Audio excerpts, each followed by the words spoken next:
Mumtaz TV bersama menegakkan sunnah. Berbagai macam disiplin ilmu, sehingga mungkin bagi saya kehadiran kami di sini tentu saja bukan karena masalah senioritas dari sisi ilmu, namun sifatnya karena tugas dari teman-teman kita berbagi bersama-sama belajar. Saya merasa tidak lebih berilmu dibandingkan Bapak Ibu semuanya. Dan Masya Allah perkembangan dakwah di kota Kendari bisa kita saksikan.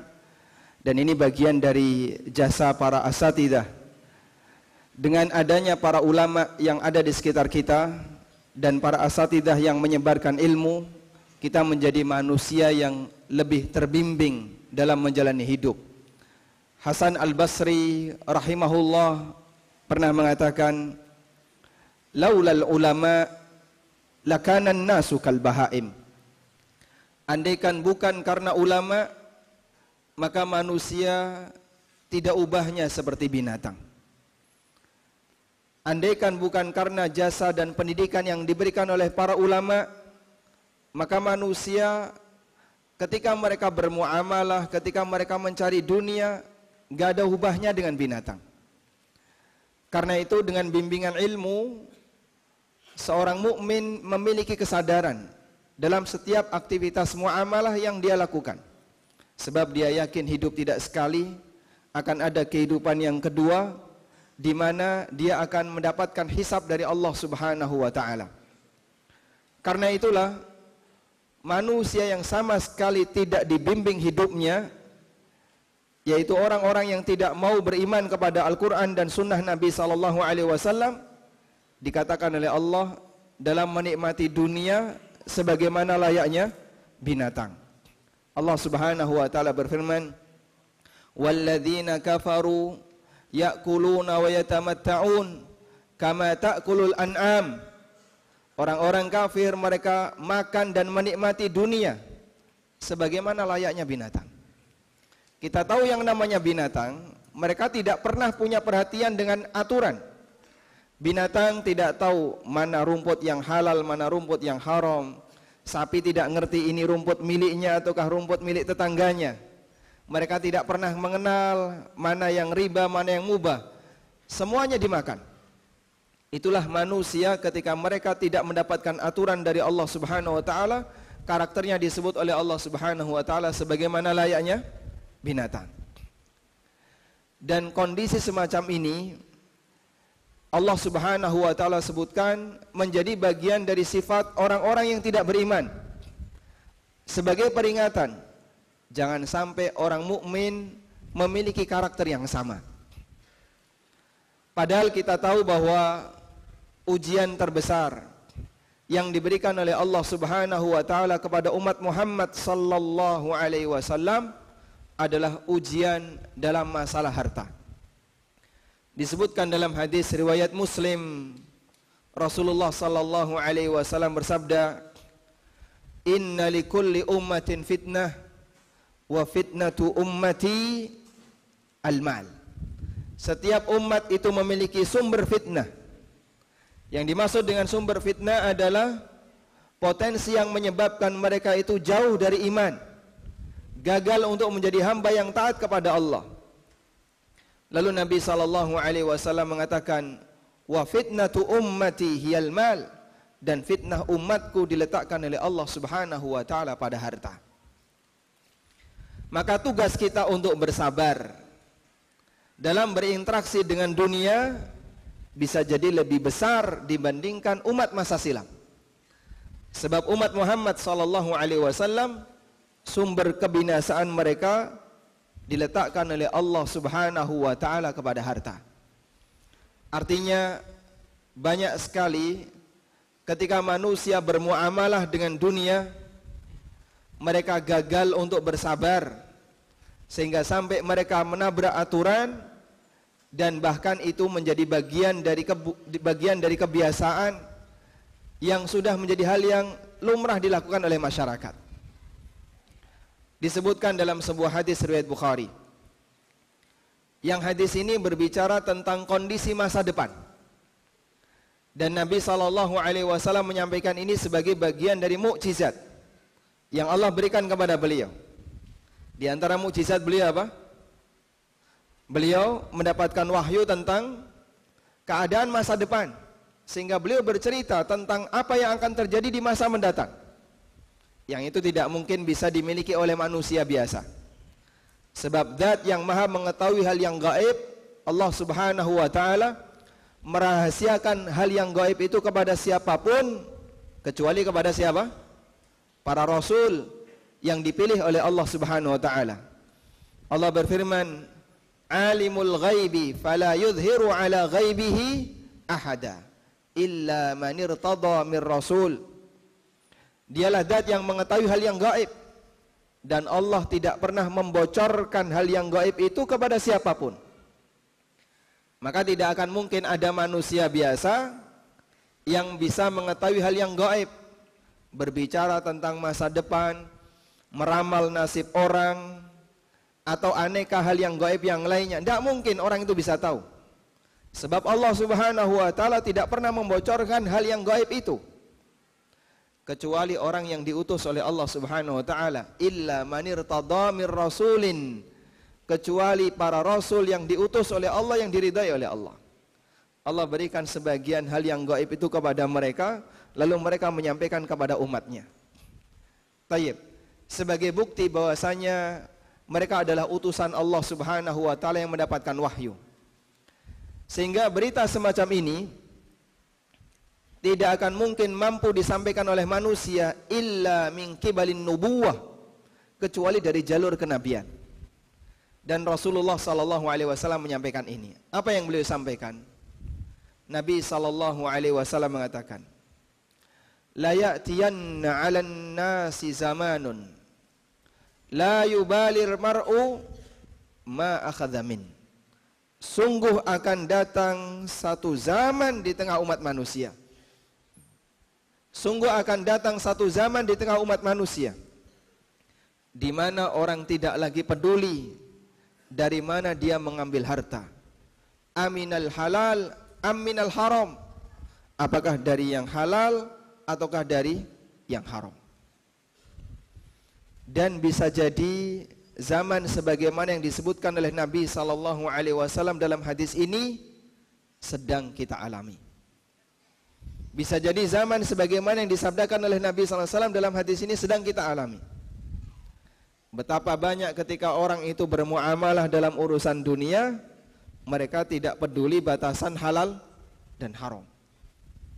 Sampai mereka punya prinsip, nyari yang halal aja susah, nyari yang haram aja susah, apalagi nyari yang halal. Sehingga seolah-olah mereka membenarkan praktek dalam mencari yang haram itu dengan alasan susah mencari yang haram aja susah, apalagi yang halal. Tayyib, bisa jadi zaman itu sedang kita alami jamaah. Kejadian ini tidak ada di masa sahabat, sehingga para sahabat di masa silam mereka sangat berhati-hati dalam urusan muamalah. Bahkan terkadang mereka dengan sengaja meninggalkan peluang-peluang usaha karena khawatir terjerumus kepada sesuatu yang bermasalah. Umar ibn Khattab radhiyallahu anhu pernah mengatakan, kunna nada'u tis'ata a'syarin minal halal makhafatan an nudrika fil haram. Kami dulu meninggalkan 9 peluang dari 10 peluang yang halal karena khawatir terjerumus ke dalam yang haram. Ada 10 peluang nih Pak ya. Ada 10 peluang. Semuanya halal. Ini sahabat bicara dalam konteks peluang yang halal. Ada 10 peluang, semuanya halal. 9 ditinggalkan, yang diambil cuma 1. 1 ini yakin gak ada unsur syubhat sepeser pun. Itu prinsip yang dimiliki oleh sahabat.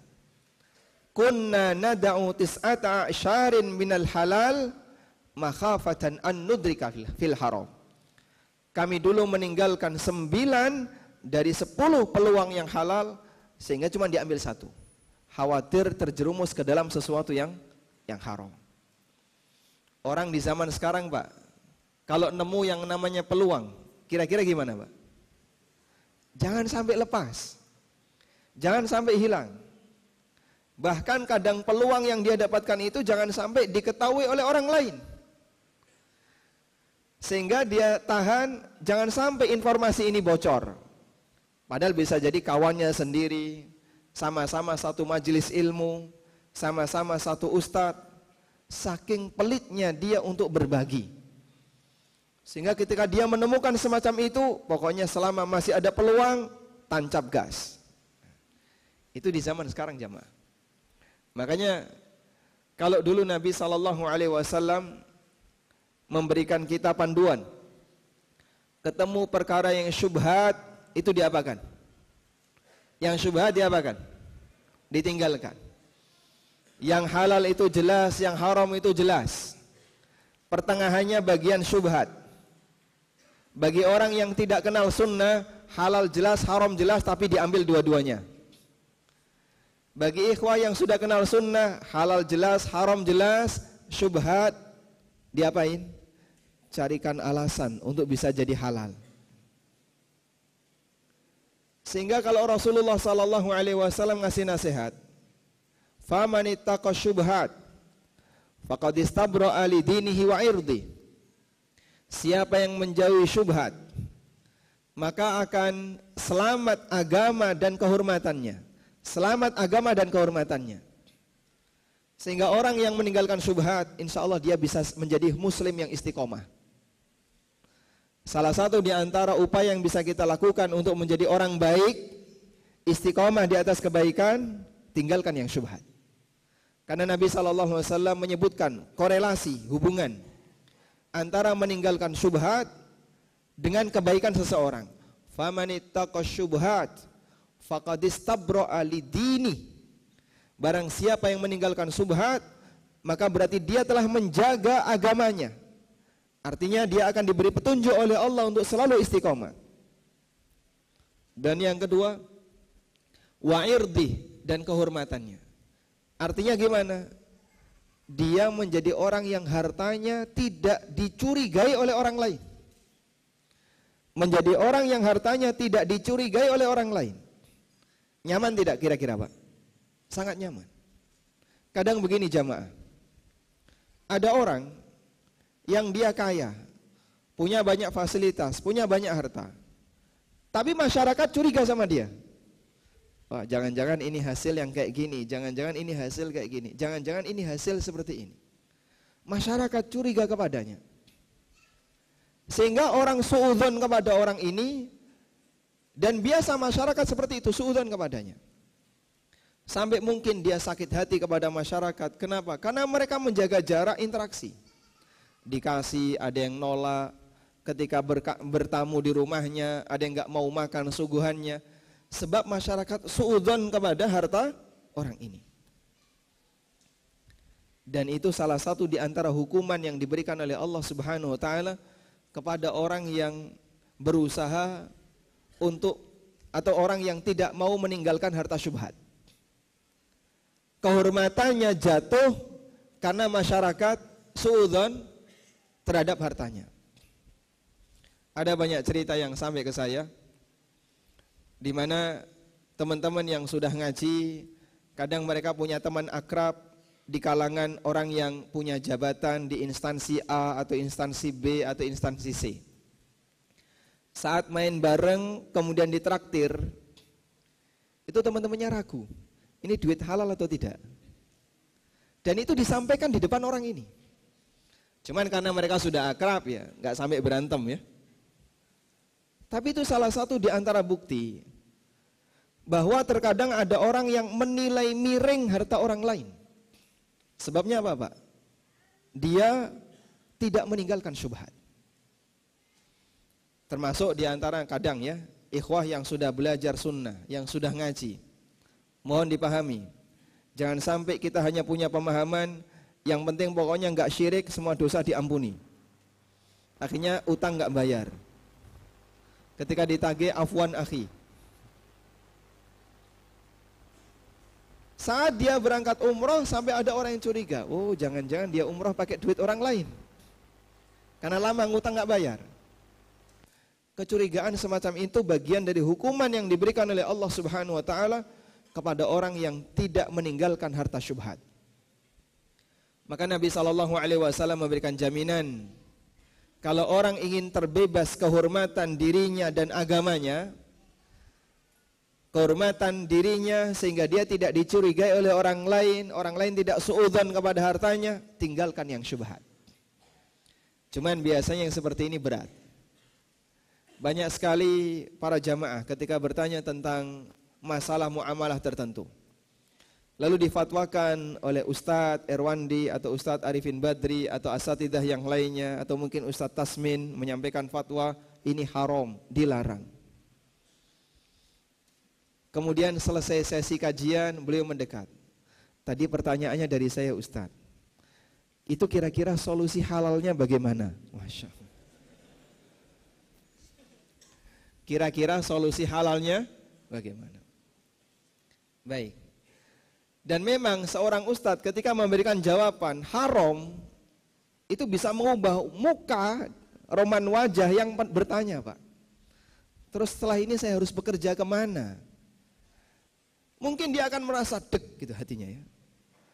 Akhirnya dia mendekat ke ustadz. Ustadz, ada nggak solusi yang lain? Sehingga beban moral bagi ustadz yang ngajar fikih muamalah. Kalau ngajari masalah akidah kan, ustadz menyampaikan, ini tidak boleh, ini praktek syirik, ini melanggar akidah Ahlus Sunnah, ini dilarang. Sudah, tinggalkan. Nggak ada hubungannya dengan duit itu, Pak. Orang meninggalkan syirik jadi miskin nggak? Tidak ada hubungannya dengan duit. Tapi kalau sudah urusan meninggalkan pekerjaan, ini masalah dapur. Dan orang berani beda pendapat karena masalah pendapatan. Mendekat dah dia. Ustadz, ada solusi nggak kira-kira Ustadz? Yang kira-kira bisa membolehkan saya untuk tetap bertahan di sana. Tayyib. Coba sekarang kita bandingkan. Bagaimana kondisi para sahabat. Sahabat Rasulullah sallallahu alaihi wasallam, kita kenal mereka adalah manusia yang demikian apa? Sangat taat, penurut terhadap semua aturan syariat.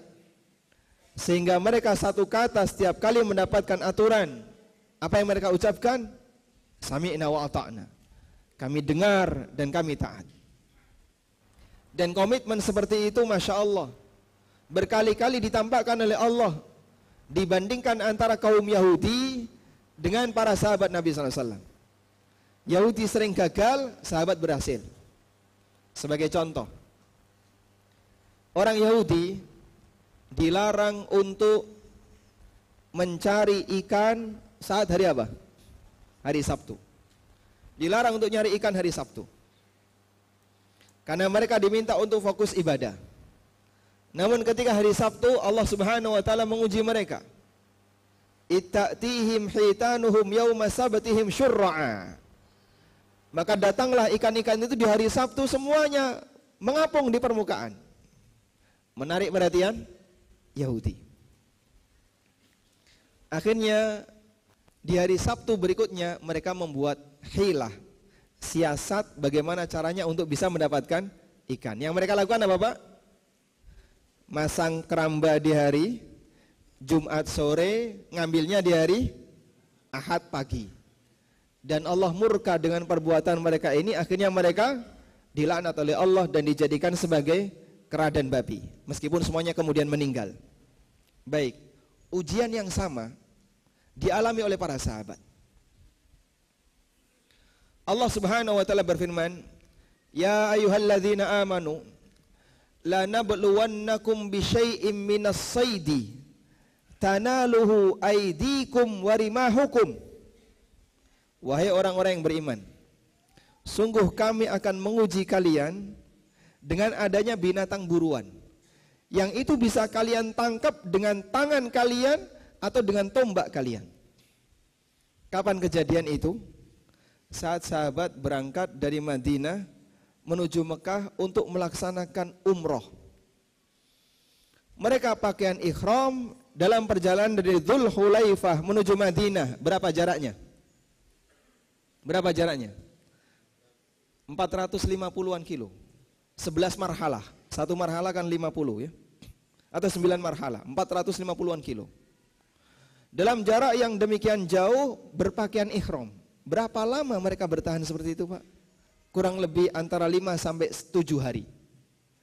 Di perjalanan ini tidak boleh nangkap binatang buruan karena mereka sedang ihram. Allah Subhanahu wa taala menguji mereka. Tiba-tiba muncul banyak sekali kelinci, kijang, dan aneka binatang-binatang buruan termasuk zebra, keledai liar. Sementara mereka dilarang untuk mengambilnya. Yang Allah katakan dalam Al-Quran, tanaluhu aidikum warimahukum. Binatang buruan itu bisa kalian tangkap dengan tangan kalian maupun dengan tombak kalian. Dan gak ada satupun sahabat yang menangkapnya. Yahudi gagal, sahabat berhasil. Dan ini salah satu di antara kelebihan iman yang ditanamkan oleh Nabi SAW dalam pendidikan pertama yang diberikan oleh Rasulullah SAW kepada para sahabatnya. Sehingga yang Yahudi gagal, tapi para sahabat berhasil. Ujiannya kan sama, Pak ya. Sama-sama apa, Pak? Nggak boleh nangkap binatang. Yang satu nggak boleh nangkap ikan, yang ini nggak boleh nangkap binatang. Dan nggak ada sahabat yang masang jerat, nggak ada. Sehingga barangkali nanti setelah pulang dari umroh kemudian kalau pulang dari umroh kita bisa dapat itu apa misalnya kelinci atau kijang. Nggak ada kayak gitu. Nggak ada satupun sahabat yang masang perangkap, nggak ada. Mereka tinggalkan semuanya untuk Allah Subhanahu wa taala. Masya Allah. Kejadian yang sama juga dalam masalah halal haram. Dalam masalah halal haram binatang. Yahudi diharamkan apa, Pak? Yahudi diharamkan makan apa? Lemak binatang. Allah berfirman, wa 'alal ladzina hadu harramna kulladzi dzufur. Orang-orang Yahudi kami haramkan bagi mereka untuk mengkonsumsi binatang berkuku satu. Kuda nggak boleh. Onta itu kukunya berapa? Satu juga kan? Satu. Binatang yang kukunya satu, yang tidak terbelah, nggak boleh dikonsumsi. Sementara binatang yang kukunya terbelah, kambing dan sapi. Wa minal baqari wal ghanam haramna alaihim syuhumahuma illa ma hamalat zuhuruhuma awil hawaya aw makhtalata bin azm. Sementara sapi dan kambing aku haramkan untuk mereka lemaknya. Aku haramkan untuk mereka lemaknya. Kecuali lemak yang berada di punggung, lemak yang ada di perut, dan lemak yang nempel dengan tulang. Dzalika jazainahum bibaghihim wa inna lasadiqun. Baik, Rasulullah sallallahu alaihi wasallam menyampaikan. Beliau ketika memberikan penjelasan tentang masalah batasan halal haram, beliau ngasih contoh praktek Yahudi. La'anallahu al-yahud lamma harrama syuhumal an'am adabuha thumma ba'uha fa'akalu thamana atau kama qala sallallahu alaihi wasallam, rawahul Bukhari wa Muslim. Allah melaknat Yahudi ketika Allah mengharamkan kepada mereka lemak babi atau lemak binatang, lemak kambing, lemak sapi. Lemak itu diencerkan, akhirnya jadi apa? Minyak. Setelah jadi minyak dijual. Fa'akalu thamana, lalu mereka makan hasil penjualan lemak itu.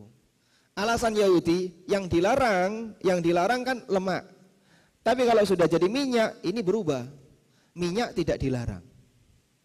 Yang dilarang apa? Lemak. Kalau minyak tidak dilarang. Sehingga minyak itu atau lemak itu dicairkan, dipanaskan jadi minyak, minyaknya dijual. Ini praktek siapa, Pak? Yahudi. Suka nyari celah, kira-kira kalau yang haram apa, cari celah bagian yang halal yang masih bisa dimanfaatkan. Makanya tolong diwaspadai ya. Yang ketika mendapatkan jawaban ini haram, ini dilarang, kok kemudian mendekat ke ustadz ya.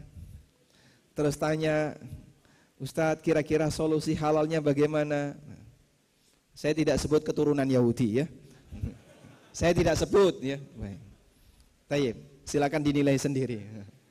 Bisa jadi memang karakter orang dulu diikuti oleh orang zaman sekarang. Padahal itu karakter yang buruk. Tayyib. Sekarang coba kita lihat bagaimana sahabat. Para sahabat Nabi SAW pada waktu khamar diharamkan. Maka mereka diperintahkan oleh Rasulullah SAW untuk membuang khamar itu. Sampai Madinah becek khamar. Bukan banjir khamar ya, becek khamar.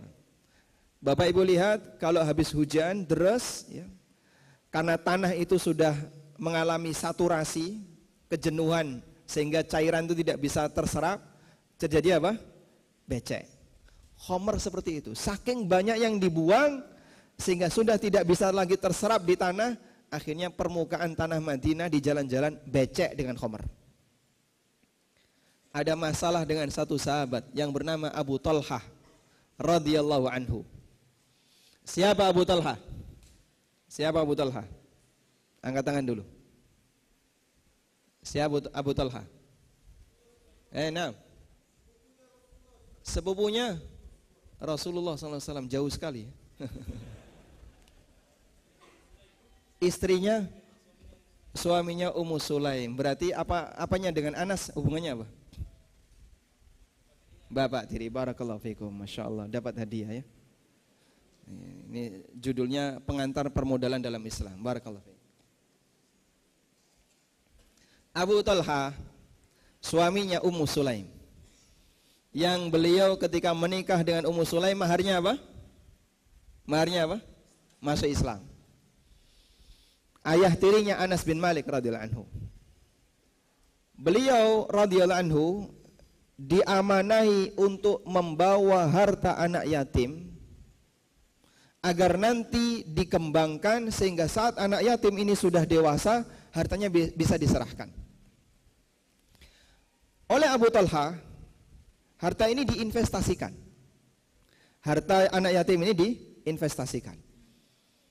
Sebelum khamar diharamkan, peluang bisnis yang paling menjanjikan adalah ekspor khamar. Kemana khamar diekspor? Ke Syam. Syam negara yang ketika musim dingin itu sampai turun salju. Karena dia berada jauh di utara Madinah. Dan masyarakatnya beragama Nasrani.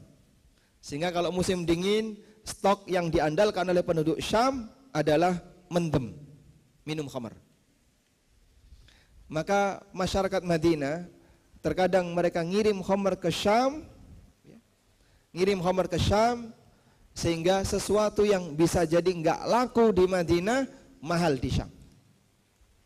Abu Talha investasi khamar dengan menggunakan harta amanah yang diberikan kepada beliau milik anak yatim, dengan harapan nanti bisa berkembang sehingga harta ini bisa diterima oleh pemiliknya dengan nilai yang lebih banyak. Namun Masya Allah, sebelum sempat dikirim ke Syam, Allah turunkan ayat yang mengharamkan khamar. Coba bayangkan Pak, andaikan posisi Abu Talha adalah kita, kira-kira gimana Pak? Sehingga beliau mengalami tekanan disebabkan karena kondisi ini. Ini kalau uang pribadi mungkin masalahnya lebih ringan. Ini uang orang lain, itu pun anak yatim, sehingga beban moralnya lebih besar. Maka beliau melakukan upaya penyelamatan harta itu. Bagaimana caranya agar harta itu bisa tetap bertahan? Datanglah Abu Talha menghadap Rasulullah SAW. Lalu beliau menyampaikan, ya Rasulullah, dengan semua latar belakang harta itu, ini harta titipan anak yatim, saya kembangkan dengan cara investasi khamar, harapannya bisa saya jual, nanti dapat untung. Namun Allah Subhanahu wa Ta'ala telah mengharamkan khamar.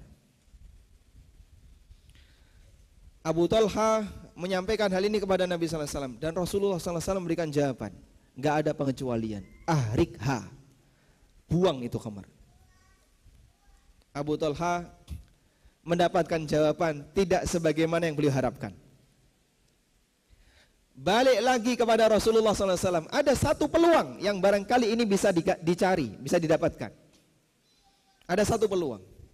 Baik, apa peluang itu Pak? Dijadikan cuka. Karena proses fermentasi cuka itu dari fase homer. Homer difermentasi lalu jadi cuka. Cuka halal atau haram? Halal atau haram? Halal. Meskipun harganya lebih murah dibandingkan homer. Harga cuka lebih murah dibandingkan homer, namun dia halal. Sehingga minimal Abu Talha bisa menyelamatkan harta ini tidak hilang 100% karena sebagian dijadikan cuka. Tetap bisa mendapatkan hasil. Datang beliau kepada Nabi SAW, ya Rasulullah, afala naj'alahu khallan. Ya Rasulullah, bagaimana kalau saya jadikan homer itu sebagai cuka? Subhanallah. Ini upaya penyelamatan, ini kan mitigasi ya, yang dilakukan oleh Abu Talha. Ini gimana caranya biar modal ini nggak hilang? Nabi SAW mengatakan, la ahrikha, nggak boleh buang itu khamar. Pulanglah Abu Talha dan beliau perintahkan kepada Anas, ahrikha, buang semuanya. Subhanallah. Coba bayangin Pak, kalau itu terjadi di zaman sekarang. Datang orang kepada Nabi SAW, ya Rasulullah, coba dikasih pertimbangan yang lebih ekonomis, lebih mempertimbangkan kondisi untuk kemaslahatan umat. Sebelum diharamkan harusnya ada pemberitahuan dulu. Masya Allah. Apa Allah kalau mau menurunkan wahyunya harus memberitahu dulu, sehingga kami selamatkan harta kami sebelum diharamkan. La haula wala quwata illa billah. Sahabat tidak punya karakter seperti itu. Meskipun mereka sempat tanya seperti itu, namun ketika sudah mendapatkan jawaban final, sami'na wa ata'na. Sebab nilai keberkahan harta bukan dilihat dari jumlahnya, tapi nilai keberkahan harta kunci yang pertama adalah kehalalannya. Karena harta yang haram itu ibarat benda najis. Orang tidak boleh nyimpen, semuanya harus dikeluarkan. Sebagaimana ketika ada barang yang kita punya suci, kena najis Pak, kena najis. Agar barang yang suci ini kembali suci gimana? Singkirkan najisnya, singkirkan itu najisnya. Harta haram kurang lebih seperti itu. Makanya bagi para sahabat, bagi mereka untuk mencari keberkahan harta, tentu saja mereka harus meninggalkan yang haram. Mukmin diajarkan demikian. Karena harta haram adalah sumber penyakit, najis, ibarat benda najis yang harus disingkirkan. Tayyib, selanjutnya jamaah dimulakan Allah Subhanahu wa taala. Nilai keberkahan harta tidak dilihat dari jumlahnya, tapi dilihat dari apa, Pak? Dari seberapa jauh harta itu memberikan manfaat. Keberkahan harta tidak dilihat dari jumlahnya, tapi dilihat dari seberapa jauh manfaat yang didapatkan, yang bisa muncul dari harta itu. Karena itu kita lihat manusia yang hartanya paling manfaat siapa, Pak? Manusia yang hartanya paling manfaat. Nah, Utsman bin Affan. Yang lain? Kok Abdurrahman bin Auf? Abu Bakar As-Siddiq. Khadijah. Manusia yang hartanya paling bermanfaat adalah Rasulullah SAW. Nah, karena beliau nggak nyimpan, efisien, semuanya habis. Sehingga yang beliau manfaatkan cukup untuk kebutuhan beliau, keluarga beliau, sisanya kembali untuk kaum muslimin. Sehingga tidak ada harta beliau yang disimpan efisien habis. Ibaratnya begini Pak ya, ada sebuah mesin dikasih bahan bakar. Kalau mesin ini banyak residunya, berarti mesin ini apa? Kalau banyak bahan bakar sisa, itu berarti apa? Nggak efisien. Efisien itu ketika dia dikasih bahan bakar, habis semuanya, termanfaatkan. Itulah efisien. Nabi SAW dalam menerima harta, harta yang beliau terima itu sangat efisien, nggak ada residunya, nggak ada sisa, Pak. Beda dengan kita ya, kita ini banyak sisa, sehingga simpanannya banyak. Coba kita akan baca hadis ini. Praktek ini bisa kita lihat dari doa yang dibaca oleh Nabi SAW. Allahumma ja'al rizqa ali Muhammadin sallallahu alaihi wasallam quta. Ya Allah, jadikanlah rizki yang kau berikan kepada Muhammad sallallahu alaihi wasallam dan keluarganya cukup untuk makan. Allahumma ja'al rizqa ali Muhammadin sallallahu alaihi wasallam qutan. Ya Allah, jadikan rizki yang kau berikan kepada Muhammad sallallahu alaihi wasallam dan keluarganya cukup untuk makan. Dan ini hadis ini diriwayatkan oleh Ibnu Majah. Kalau dalam riwayat Bukhari, Allahumma rzuq ala Muhammadin qutan. Ya Allah, berikanlah rizki untuk keluarganya Muhammad cukup untuk makan. Dan kita bisa lihat seperti itu keadaan hidup Rasulullah SAW. Memiliki sesuatu dimanfaatkan untuk beliau dan keluarga beliau, sisanya diapain, Pak? Sisanya diapain? Disedekahkan. Sehingga beliau tidak nyimpen hasil hari ini dimakan hari ini, besok belum tentu beliau memiliki. Turun beliau dari sholat subuh, selesai sholat subuh, berzikir pagi sampai kira-kira matahari sudah agak tinggi. Beliau pulang ke rumahnya, tanya kepada Aisyah radhiyallahu anha. Apa yang beliau tanya? Hal indakum syai'? Ada enggak sesuatu yang bisa dimakan? Apa jawab Aisyah? Ma indana syai'. Tidak ada sesuatu yang bisa dimakan. Sebagai suami yang baik, kira-kira gimana, Pak? Rasulullah sallallahu alaihi wasallam ketika mendapatkan jawaban semacam ini, apa yang beliau sampaikan? Idzan asum. Kalau begitu saya tak puasa. Pernah enggak jamaah mengalami seperti itu, Pak? Anda pulang dari kerja, tanya ke istrinya, sudah siap belum sarapannya atau makannya? Enggak masak. Piring terbang. Masya Allah. Jangan sampai ya. Oh baiklah, kalau begitu saya tak puasa. Masya Allah. Ada kayak gitu, Pak? Datang waktu pagi menghadap istrinya, ada nggak yang bisa dimakan? Tidak ada. Baik, kalau begitu saya tak puasa. Itu karena gasnya habis. Bukan karena nggak punya bahan makanan. Aisyah radhiyallahu anha, tidak ada yang bisa dimasak. Sehingga beliau ketika pulang, karena tidak ada bahan makanan, tidak ada yang bisa dimasak. Sebab apa yang beliau miliki semuanya beliau manfaatkan sebagian, beliau gunakan sebagian, sisanya disedekahkan untuk umat. Tayyib. Sekarang coba kita lihat bagaimana kondisi umumnya manusia yang disabdakan Nabi sallallahu alaihi wasallam. Dari sahabat Abdullah bin Syikhir. Abdullah bin Syikhir. Hadisnya riwayat Muslim. Beliau menceritakan, Ataitun Nabiyya sallallahu alaihi wasallam. Aku mendatangi Nabi sallallahu alaihi wasallam wa huwa yaqra. Sementara beliau membaca Alhaakumut takatsur. Abdullah bin Syikhir mendatangi Nabi sallallahu alaihi wasallam dan Nabi sallallahu alaihi wasallam ketika itu membaca Alhaakumut takatsur. Lalu beliau berhenti. Setelah beliau berhenti, beliau menyampaikan sebuah pesan. Yaqulu ibnu Adam, mali mali. Manusia selalu mengatakan, ini hartaku, ini punyaku, ini duitku, ini propertiku, ini rumahku, ini mobilku. Dia selalu memandang hartanya dan mentargetkan untuk mendapatkan yang lebih dari apa yang dia miliki. Yaqulu ibnu Adam mali mali. Manusia selalu mengatakan ini hartaku, ini hartaku.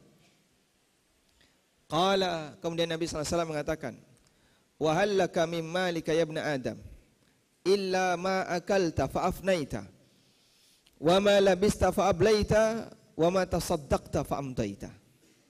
Hakikat dari hartamu wahai ibnu Adam hanya ada 3 macam. Hakikat dari hartamu wahai manusia hanya ada 3 macam.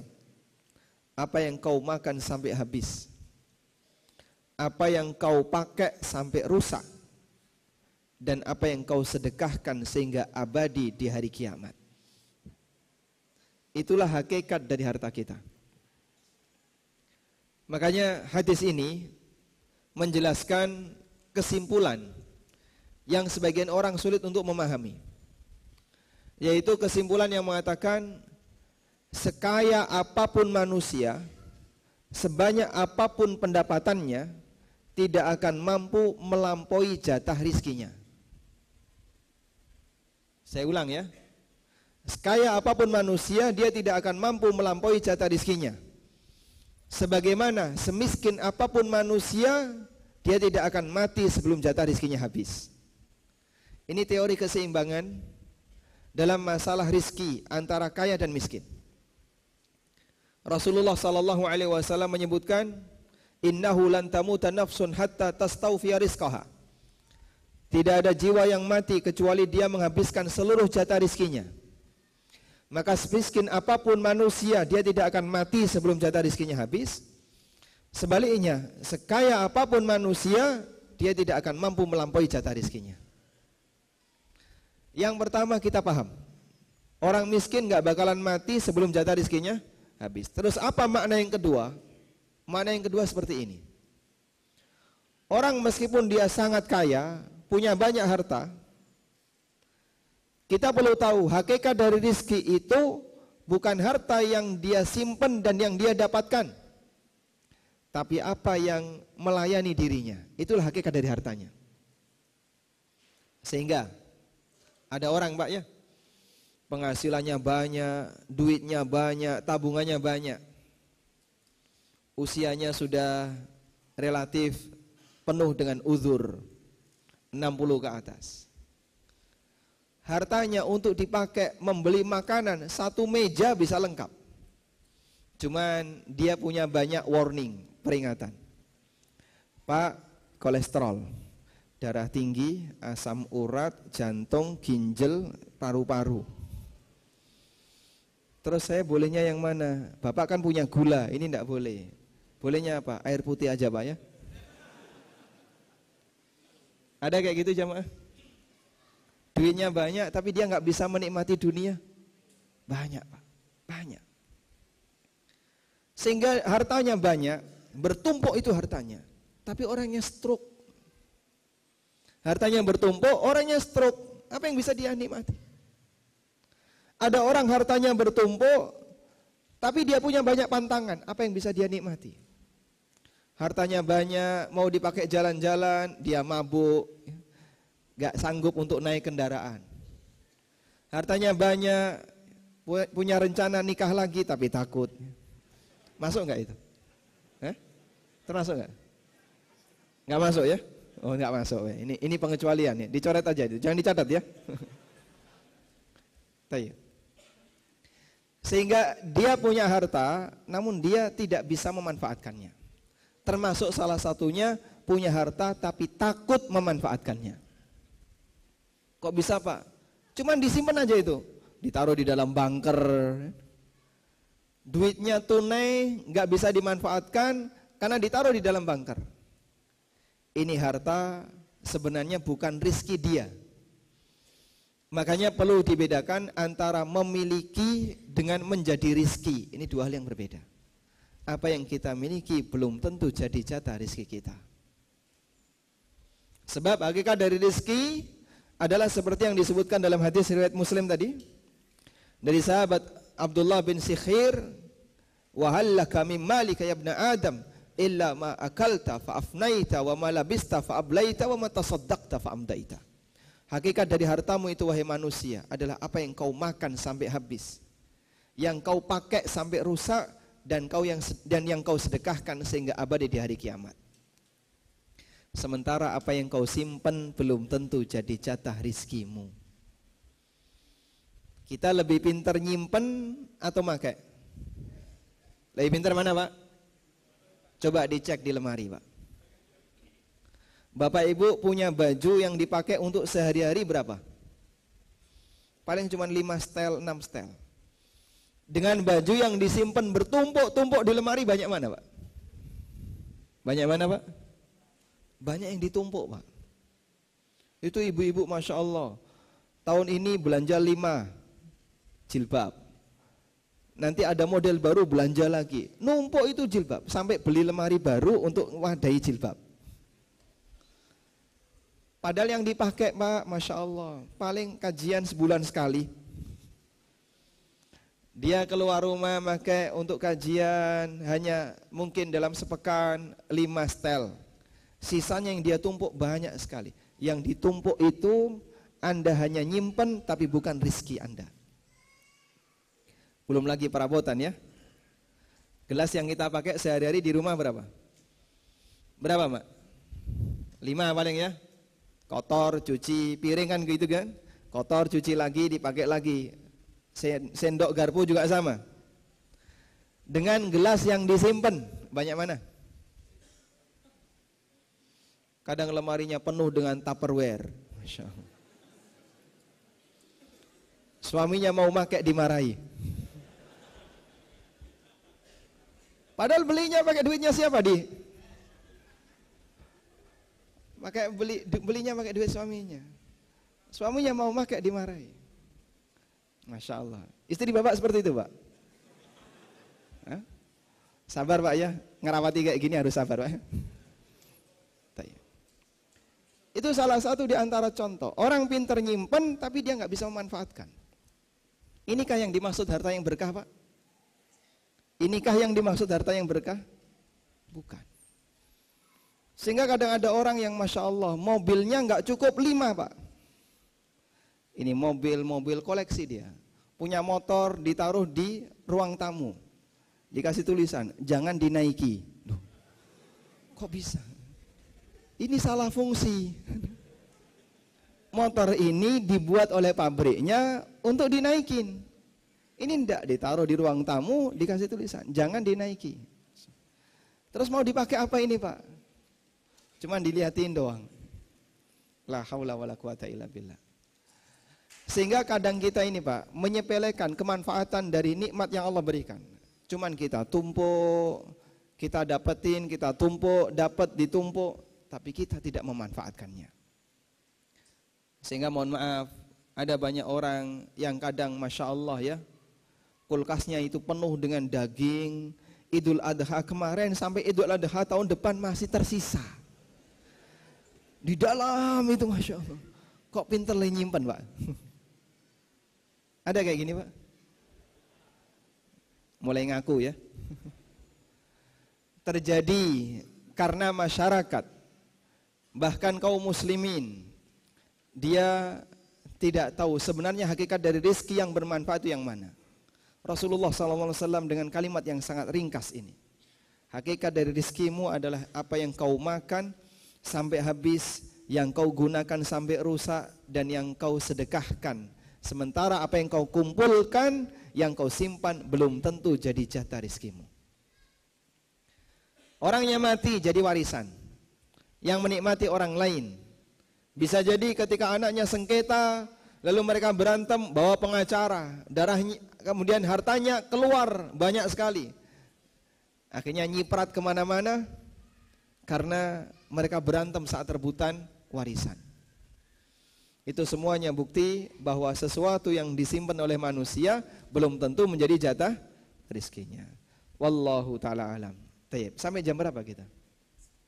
Ya? Jam 5? Masya Allah. Berarti ini kurang 10 menit. Atau sampai di sini aja ya? Tayyib. Mungkin sampai di sini dulu sebagai pengantar yang bisa kita sampaikan. Semoga apa yang kita sampaikan ini bermanfaat. Wassallallahu ala nabiyyina Muhammadin wa ala alihi wa sahbihi wasallam. Antum ada mikrofon? Mikrofon ada? Coba ini.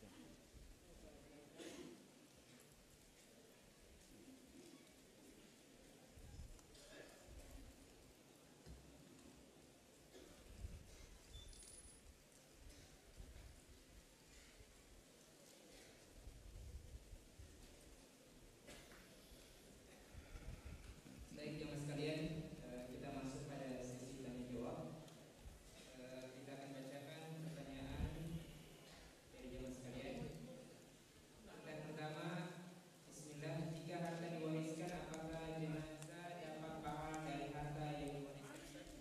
Nah, apabila harta itu diwariskan, apakah jenazah akan mendapatkan pahala dari harta itu? Taib, kita perlu memahami dulu kaidah dari warisan. Warisan itu disebut oleh para ulama dengan ijbari. Disebut oleh para ulama dengan amrun ijbari. Sesuatu yang bersifat otomatis. Saya ulang ya, warisan itu bersifat ijbari, artinya dia otomatis. Otomatis maksudnya gimana Pak? Tidak perlu ada akad, nggak perlu ada niat. Sehingga diam saja otomatis orang yang memiliki harta, kalau dia mati, otomatis hartanya akan jatuh menjadi hak milik ahli waris. Meskipun nggak ada akad. Meskipun tidak ada akad. Baik. Oleh karena itu, andai kan ada orang tua marah kepada salah satu anaknya, lalu dia bilang kepada anaknya, karena marah, dia bilang, kau bukan anakku lagi. Keluar dari rumah ini, terserah kau mau jadi apa. Dan nanti kalau bapak mati, kau nggak berhak dapat warisan, karena kau bukan anakku lagi. Baik, akhirnya bapak ini meninggal. Sudah? Anak tadi yang sudah dilengsarkan oleh bapaknya, tidak lagi berstatus sebagai anak, berhak dapat warisan? Berhak atau tidak? Berhak. Karena nasab itu tidak bisa dihapus. Dengan cara apapun nasab nggak bisa dihapus. Anak tetap anak dan tidak ada istilah mantan anak. Kalau mantan istri ada. Suami istri bercerai, selesai masa iddah, ini mantan suami, mantan istri. Mereka bukan mahram lagi. Sehingga mereka tidak boleh salaman, tidak boleh ketemu sebagaimana layaknya suami istri. Ada mantan istri, tapi tidak ada mantan anak. Maka status anak tidak bisa dihilangkan dengan pernyataan apapun yang disampaikan oleh orang tua maupun yang disampaikan oleh anak. Karena ini sifatnya apa? Sifatnya apa? Aturan nasab yang tidak bisa dihilangkan. Baik. Oleh karena itu warisan mengikuti prinsip ini. Karena dia diberikan kepada anak nasab, maka anak nasab meskipun bapaknya sudah tidak mengakui dia sebagai anak, otomatis tetap dapat warisan. Nah, berdasarkan hal ini, maka warisan itu tidak terhitung sebagai amal. Warisan tidak terhitung sebagai amal. Sehingga orang meninggalkan warisan, mau besar mau kecil, tidak terhitung sebagai amal. Sebab warisan itu nggak butuh niat, tidak butuh akad.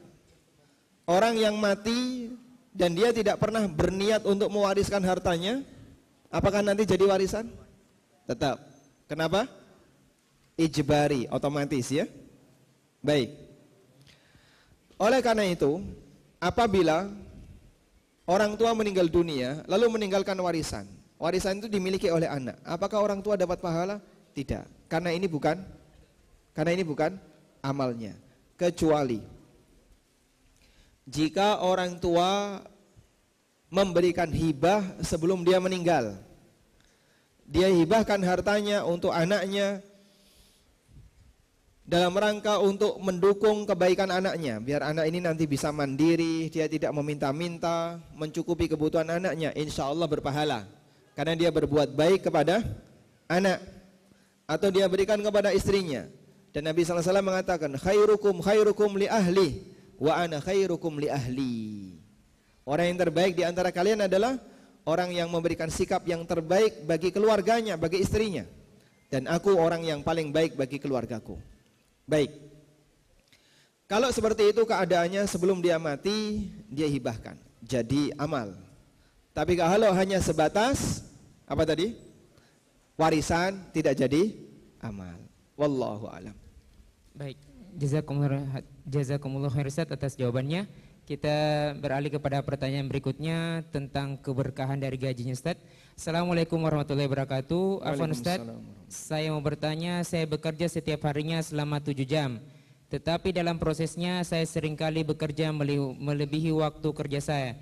Yang saya ingin tanyakan, bagaimana hukumnya Ustaz untuk kelebihan jam kerja tersebut?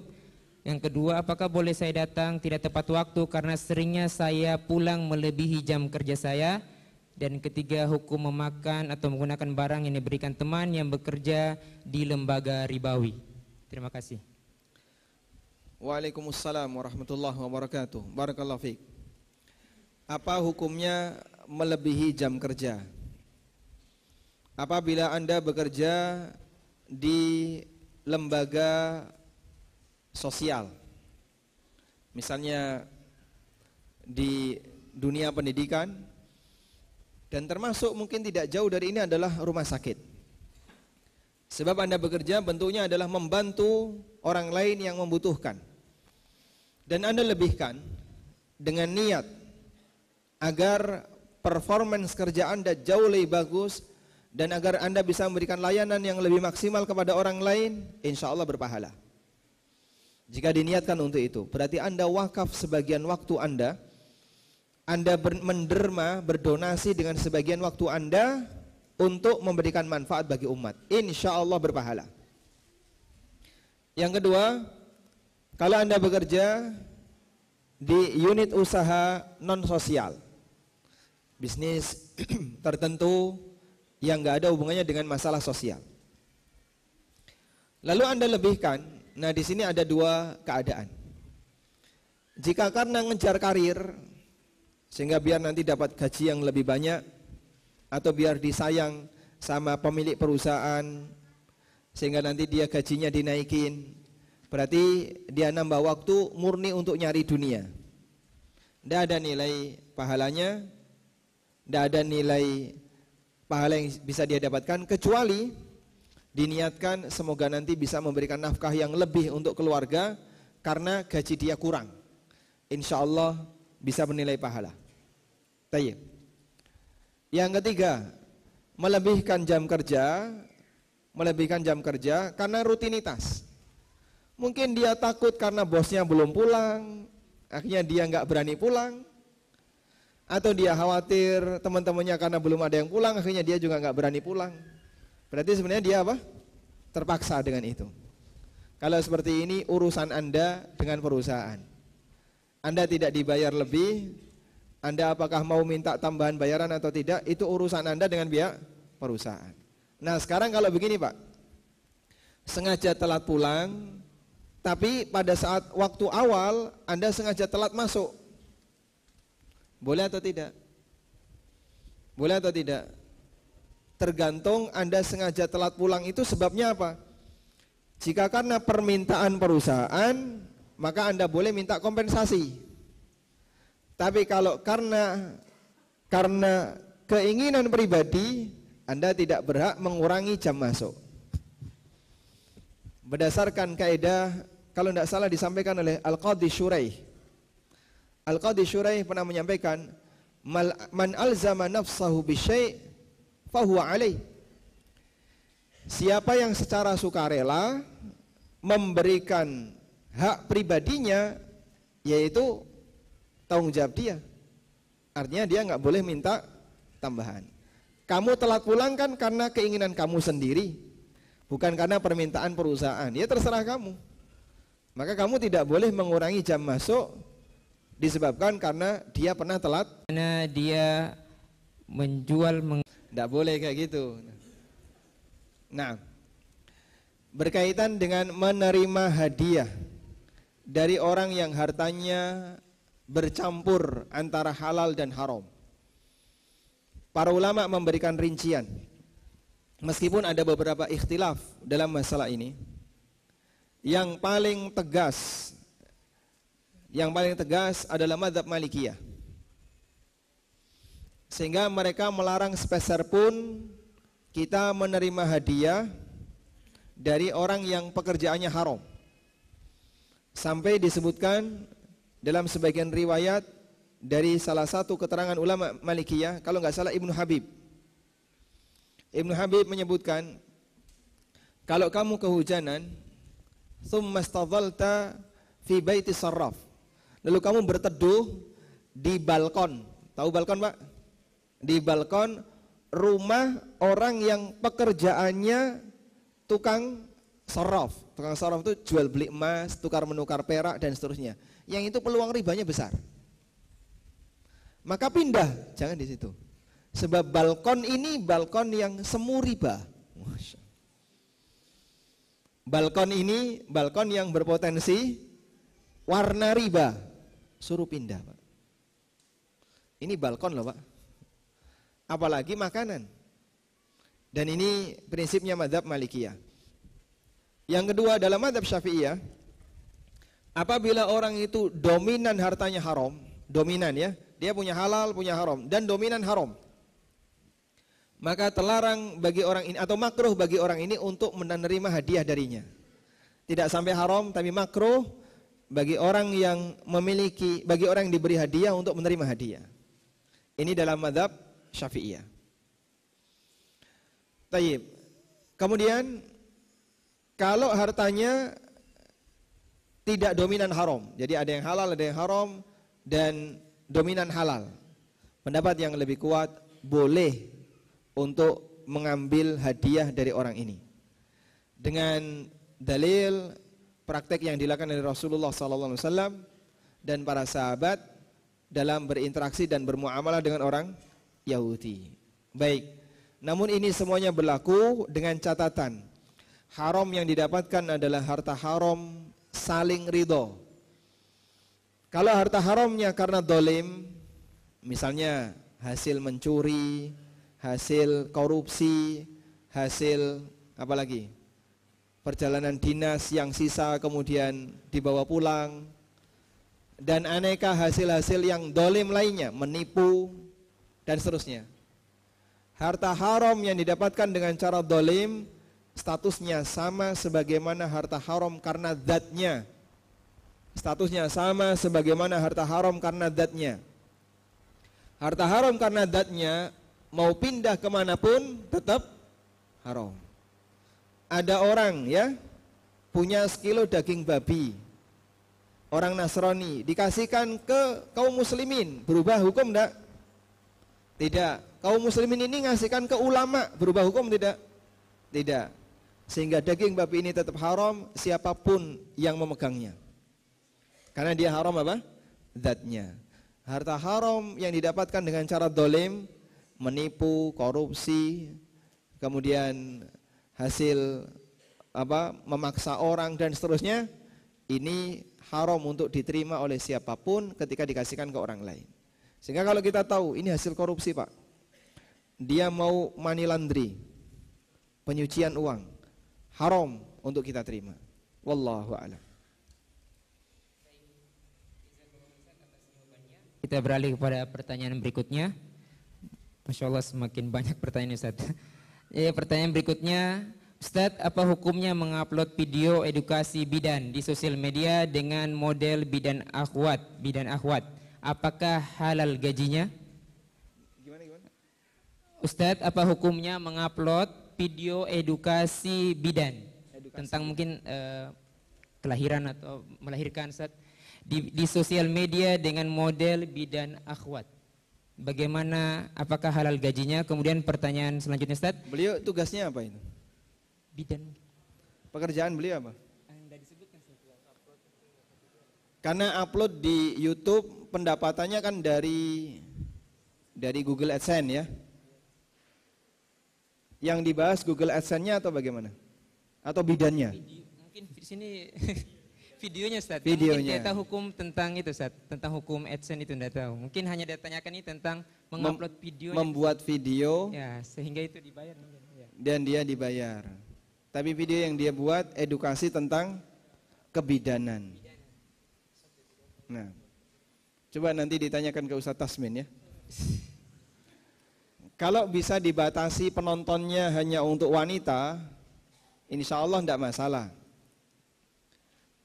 Misalnya buat video tentang kebidanan, bagaimana cara merawat bayi atau seterusnya. Intinya tentang masalah kebidanan ya. Kemudian dibatasi, ini yang apa? Yang boleh nonton hanya wanita. Sudah? Sehingga ada disclaimer di depan. Begitu dia buka situs tersebut, lalu ditanya, apa jenis kelamin Anda? Ya. Kemudian dia pilih perempuan, meskipun dia laki-laki. Kebohongan ini tanggung jawab pribadi yang salah memberikan data, sehingga pemilik video tidak berdosa. Kalau wanita ngeklik nonton, ya insya Allah tidak masalah. Dan video edukasi dibutuhkan meskipun di situ ada gambar. Karena kalau tidak ada gambar, proses edukasi itu tidak maksimal. Dan ada satu kaidah bahwa dalam urusan pendidikan ada banyak hal yang ditoleransi yang itu tidak berlaku untuk selain pendidikan. Dalam urusan pendidikan ada banyak hal yang ditoleransi yang itu tidak berlaku untuk selain pendidikan. Dengan dalil dulu para sahabat ketika sholat kadang mengeraskan bacaannya, dari mulai takbiratul ihram sampai salam keras semua padahal sholat duhur. Dan itu pernah dilakukan oleh Ibnu Abbas radhiyallahu anhu. Dan beliau lakukan itu sebagai pendidikan agar orang-orang di belakangnya tahu bacaan-bacaan dalam sholat yang sesuai sunnah. Sehingga beliau sunnahnya membaca doa ruku itu pelan atau keras? Membaca doa ruku pelan atau keras? Pelan. Ketika i'tidal bacanya pelan atau keras? Pelan. Sami Allahu liman hamidah keras. Saat posisi i'tidal Rabbana walakal hamdu pelan atau keras? Pelan. Tapi semuanya dikerasin sama Ibnu Abbas untuk memberikan edukasi bagi makmumnya. Sehingga dalam masalah edukasi ada hal yang ditoleransi yang itu tidak berlaku untuk selain edukasi. Wallahu a'lam. Baik, jazakallahu khair Ustaz atas jawabannya. Baik, mungkin pertanyaan 1-2 pertanyaan lagi. Assalamualaikum warahmatullahi wabarakatuh Ustaz. Waalaikumsalam. Mana yang lebih utama, menyimpan uang bertahun-tahun untuk umroh dan haji atau disedekahkan? Masya Allah. Waalaikumsalam warahmatullahi wabarakatuh. Mana yang lebih utama, nyimpan uang untuk umroh ataukah disedekahkan? Umroh itu hukumnya apa? Apa hukum umroh? Pendapat yang benar wajib. Untuk umroh pertama, sebagaimana haji, untuk haji pertama hukumnya wajib. Yang sering diistilahkan dengan haji Islam atau umroh Islam. Umroh dan haji pertama hukumnya wajib. Baik, sedekah hukumnya apa? Sunnah. Kalau Anda punya keinginan untuk umroh pertama, sehingga Anda kumpulkan modal agar nanti bisa berangkat umroh pertama, maka nabung di sini sudah tercatat berpahala. Bapak Ibu nabung di sini sudah tercatat berpahala, Masya Allah. Sebab Allah tidak hanya menghitung amal itu dari proses beramalnya, termasuk dari sejak usaha mewujudkan amal itu dilakukan, tercatat berpahala. Karena itulah pada saat orang berangkat haji atau umroh, kemudian dia mulai mengumpulkan tabungan sedikit demi sedikit, dia tabung, semoga nanti bisa berangkat umroh, insya Allah dia berpahala. Baik, dan karena ini juga termasuk amal saleh, maka perbandingan yang bisa kita gunakan adalah membandingkan antara amal wajib dan amal sunnah. Sedekah sifatnya sunnah, umroh hukumnya wajib, maka silakan Anda dahulukan umroh dulu untuk yang pertama, dengan target nabung sampai nilai yang ditentukan. Meskipun sedekah bisa tetap dilakukan dengan nilai yang lebih kecil, bisa tetap melakukan sedekah dengan nilai yang lebih kecil, agar kedua amal ini bisa tetap dilaksanakan. Wallahu a'lam. Jawabannya mungkin ini pertanyaan terakhir Ustaz. Alhamdulillah. Bagaimana cara menggunakan uang yang didapatkan dari harta yang haram, yang kita sudah bertobat tetapi uang itu masih sama ana? Apakah boleh kita sedekahkan dengan niat untuk membersihkan harta tersebut atau bagaimana solusinya Ustaz? Harta yang haram, kita bicara harta haram karena cara mendapatkannya, ya. Dibagi menjadi dua. Yang pertama didapatkan dengan cara dolim. harta haram yang didapatkan dengan cara zalim wajib dikembalikan ke pemiliknya dan tidak boleh disedekahkan. Wajib dikembalikan ke pemiliknya. Yang jadi pertanyaan, bagaimana kalau tidak ketemu pemiliknya? Dan kita sudah kesulitan untuk nyari kontaknya, kita kesulitan menghubungi, jangankan ahli warisnya, pemiliknya aja nggak kenal. Misalnya dulu ya, pernah kita main ke kantin, lalu makan gorengan 5, ngaku 2. Orang Jawa menyebutnya darmaji. Dar 5 ngaku 1. Makan 5, lapor 1. Dolim nggak itu? Dolim. Atau mungkin dulu kita punya pengalaman, kalau sekolah naik angkot nggak bayar, malah minta kembalian. Masya Allah. Sudah nggak bayar, minta kembalian. Dikasihlah kembalian sama sopirnya, karena dikiranya udah bayar. Dia membawa harta haram, yang itu didapatkan dengan cara dolim. Sudah? Bagaimana solusinya ini Pak? Gimana solusinya? Kembalikan kepada pemilik. Sudah lupa Pak Ustadz, bertahun-tahun sekolahnya udah tutup, apalagi kantinnya. Sekolahnya aja udah tutup, apalagi kantinnya. Kalaupun sekolahnya masih ada, yang jualan di kantin udah ganti orang, udah ganti generasi, lupa dulu rumahnya di mana, nggak kenal anak keturunannya. Apalagi yang supir angkot tadi ya, mau nyari kemana ini supir angkot? Sudah, dalam hal ini ada 2 pendapat ulama. Pendapat yang pertama, karena Anda tidak bisa mengembalikan ke pemilik, maka bersiaplah ditagih oleh pemiliknya di akhirat. Subhanallah. Lalu pakai apa Pak bayarnya Pak? Apakah harta itu saya masukkan ke saku, terus nanti ketika di akhirat saya kasihkan? Dinar dan dirham tidak diterima, semuanya harus digantikan dengan amal. Orang ini menjadi seperti orang muflis, manusia bangkrut yang dia dikeroyok oleh teman-temannya yang pernah dia zalimi. Sehingga yang satu ngambil sholatnya, yang satu ngambil sedekahnya, yang satu ngambil apalagi, yang satu ngambil ini. Fa'in faniyat walam yuqda ma'alai. Sampai ketika amalnya habis, sementara kewajiban dia belum tertunaikan semuanya. Ukhidha min sayyi'atihim thumma turiha ilaihi thumma turiha finnar. Dosa-dosa mereka diambil lalu dilemparkan ke orang ini, kemudian dia dilemparkan ke neraka. Waliyadzubillah. Sehingga pesannya adalah perbanyak beramal, semoga nanti pahala amal kamu saat orang ini nagih di akhirat bisa digunakan untuk nutupi kewajiban di akhirat, kalau amalnya diterima. Ini pendapat yang pertama. Pendapat yang kedua, kalau tidak bisa dikembalikan ke pemilik, pendapat yang kedua, sedekahkan atas nama pemilik. Kalau nggak tahu namanya gimana kalau nggak tahu namanya, Allah Maha tahu siapa nama pemiliknya. Sehingga cukup Anda sedekahkan, ya Allah ini atas nama pemilik, meskipun Anda tidak tahu namanya. Taib. Dan ini pendapat yang dipilih oleh jumhur ulama, dan insya Allah ini pendapat yang lebih kuat. Walhamdulillah.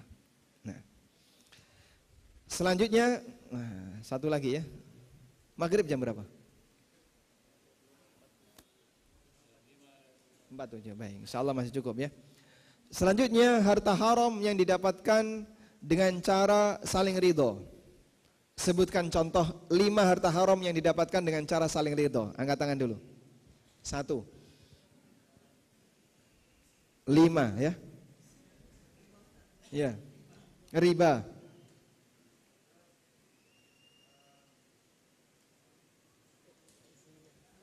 Suap.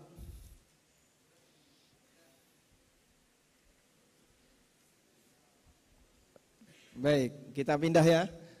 Silakan. 1, riba, suap, goror. Gimana? Trading. Nah, tadi sudah goror ya. Goror.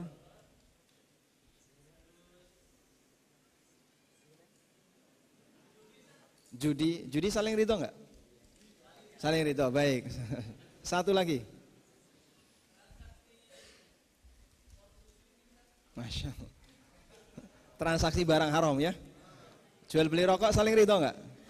Saling ridho, baik. Anda ASN bukan? Baik, Masya Allah. Dapat hadiah buku fikih ASN dan karyawan. Barakallahu fiik. Masih ada 4. Barakallahu fiik. Tayyib. Ada banyak sekali harta haram yang didapatkan dengan cara saling ridho. Jualan khamr, jualan rokok dan seterusnya, termasuk riba. Nah, yang seperti ini dibagi menjadi 2. Pertama, sebelum tahu ilmu, hukumnya halal untuk dimiliki. Wa amruhu ilallah, urusannya kembali kepada Allah. Ketika Allah haramkan riba, Allah berfirman, "Faman ja'ahu mau'izatun min rabbih fantaha falahu ma salaf wa amruhu ilallah." Siapa yang mendapatkan peringatan dari Rabb-nya lalu dia berhenti, maka dia memiliki harta di masa silam sebelum dia tahu ilmunya. Wa amruhu ilallah, dan urusannya kembali kepada Allah. Tayyib. Yang kedua, setelah tahu ilmu, sudah ngerti haram tetap dilanggar. Nah, yang seperti ini wajib untuk dia keluarkan. Dikeluarkan bukan dalam rangka disedekahkan, tapi dalam rangka at-takhallus minal haram, dalam rangka membersihkan diri dari harta haram. Sehingga tidak boleh ada niat sedekah, wong itu bukan sedekah. Penyalurannya bisa ke fakir miskin atau ke lembaga-lembaga sosial, yang penting jangan dia miliki pribadi. Walhamdulillah. Cukup insyaallah? Baik. Walhamdulillahirabbil alamin. Demikian yang bisa kita sampaikan, semoga bermanfaat. Allahumma anfa'na bima 'allamtana wa 'allimna ma yanfa'una warzuqna ilma. Wa sallallahu ala nabiyyina Muhammadin wa ala alihi wa sahbihi wa sallam. Wa akhiru da'wana anil hamdulillahi rabbil alamin. Wassalamu alaikum warahmatullahi wabarakatuh.